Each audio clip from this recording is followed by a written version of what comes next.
Municipal ఎన్నికలలో 42% రిజర్వేషన్లు అమలు చేయకుండా జరిగేటువంటి మున్సిపల్ ఎన్నికలను తక్షణమే నిలిపివేయాలని, 42% రిజర్వేషన్లు అమలు చేసిన తర్వాతనే మున్సిపల్ ఎన్నికలైనా ఏ ఎన్నికలైనా నిర్వహించాలనే ప్రధాన డిమాండ్ తోటి బీసీ జేఏసీ ఆధ్వర్యంలోని తెలంగాణ రాష్ట్ర వ్యాప్తంగా అన్ని జిల్లా మండల నియోజకవర్గ కేంద్రాల్లో నిరసన కార్యక్రమాలు చేయాలని చెప్పి పిలుపునివ్వడం జరిగింది.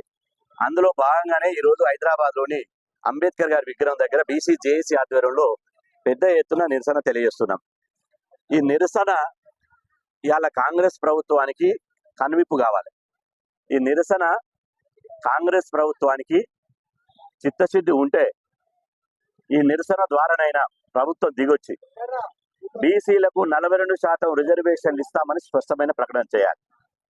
లేకపోతే అది నెహ్రూ కాంగ్రెస్ అయినా నేడు రాహుల్ కాంగ్రెస్ అయినా వీళ్ళు ఖచ్చితంగా కుక్కతో ఒక వంకర అన్నట్టు ఈ కాంగ్రెస్ అనేది బీసీలకు ద్రోహం చేస్తుంది, బీసీలను మోసం చేస్తుంది, బీసీలను దగా చేస్తుంది అని చెప్పి ఇవాళ బీసీ సమాజం నమ్మేటువంటి పరిస్థితి వచ్చింది.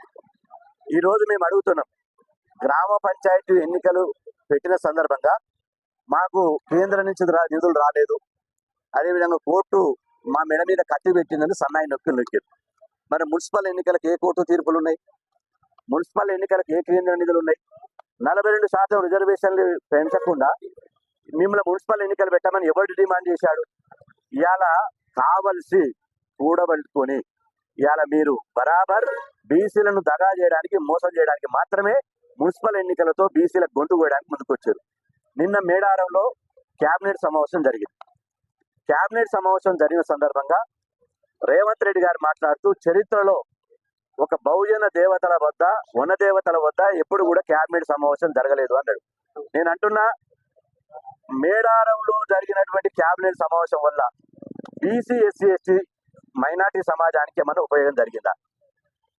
బహుజన దేవతల దగ్గర కేబినెట్ సమావేశం పెట్టి బహుజనుల మేలు గురించి ఒక్క నిర్ణయమైన కేబినెట్ తీసుకున్నదా? తీసుకోలే. కనీసం మేము బీసీలకు చట్టబద్ధంగా రాజ్యాంగబద్ధంగా 42% రిజర్వేషన్లు ఇవ్వలేకపోతున్నాం. బీసీ సమాజం మమ్మల్ని క్షమించండి, మా ప్రయత్నం మేము చేసినాం కానీ అది కేంద్ర ప్రభుత్వం వల్ల కావడం లేదు. కాబట్టి పార్టీ పరంగా ఇది ఎన్నికలకు ఈ పార్టీ గుర్తులతో జరిగే మున్సిపల్ ఎన్నికలు కాబట్టి మేము ఈ ఎన్నికల్లో పార్టీ పరంగా 42% రిజర్వేషన్లు ఇస్తామని నిన్న కేబినెట్ లో ఎందుకు నిర్ణయం తీసుకోలే? బీసీ రిజర్వేషన్లకు జరుగుతున్నటువంటి అన్యాయం మీద కేబినెట్ లో ఎందుకు చర్చించలే? బీసీ మంత్రులు ఎక్కడ పోయారు? మీకు నిజంగా బీసీ మంత్రులు 42% రిజర్వేషన్లు తీసుకురాలేకపోతే రాజీనామా చేయండి. రాజీనామా చేస్తే బీసీ సమాజం మిమ్మల్ని ఇలా అత్తుకుంటది, బీసీ సమాజం మిమ్మల్ని గుండెలో పెట్టుకుంటది. 42% రిజర్వేషన్లు ఇవ్వకుండా ఎన్ని రోజులు మోసం చేస్తారు, ఎన్ని రోజులు దగా చేస్తారు? ఇవాళ బీసీలకు మీరు చేసినటువంటి అన్యాయం మూలంగా 52 మంది మున్సిపల్ చైర్మన్లు కావాల్సినటువంటి బీసీలు 38 మందికి పరిమితం అయ్యారు. 6 కార్పొరేషన్ చైర్మన్లు కావాల్సిన వాళ్ళు ఇవాళ 3కే పరిమితం అయ్యారు. 1158 మంది కార్పొరేటర్లు కౌన్సిలర్లు కావలసిన వాళ్ళు ఇవాళ 763 మందికే పరిమితం అయిపోయారు.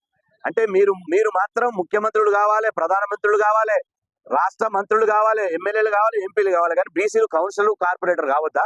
అందుకోసమే సమర బేరి మోగించడానికే ఈ ధర్నా కార్యక్రమం పెట్టినాం.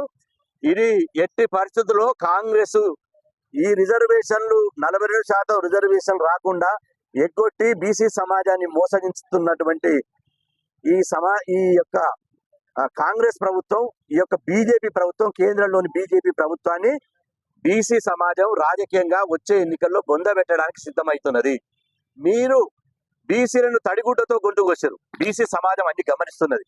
బిడ్డ ఇలా అడగాల్సిన వాడేమో అడగడు, చేయాలి ఎందుకు అడగడం లేదు? BRS BJP, KCR KTR BRS నుంచి కిషన్ రెడ్డి అదేవిధంగా రామచంద్రరావు గారు ఎందుకు రాష్ట్ర ప్రభుత్వాన్ని అడగడం లేదు? ఇవాళ అడగాల్సిన ప్రతిపక్షం మేము ఎన్నికలకు రెడీ అని బీజేపీ అంటది, మేము ఎన్నికలకు రెడీ అని బీఆర్ఎస్ అంటది. అంటే అసెంబ్లీలో బిల్లు పెట్టింది మీరు మనస్ఫూర్తిగా సపోర్ట్ చేసింది ఉట్టి మోసమేనా, దగానేనా, కేవలం పెదవుల ద్వారానే చేశారా? కాబట్టి బీసీ సమాజం మీ యొక్క ద్వంద్వ వైఖరి, మీ యొక్క 2 నాలుక వైఖరి అన్ని నిశ్చితంగా చూస్తున్నాం. ఎట్టి పరిస్థితుల్లో ఈ ఉద్యమాన్ని ఆపేది లేదు.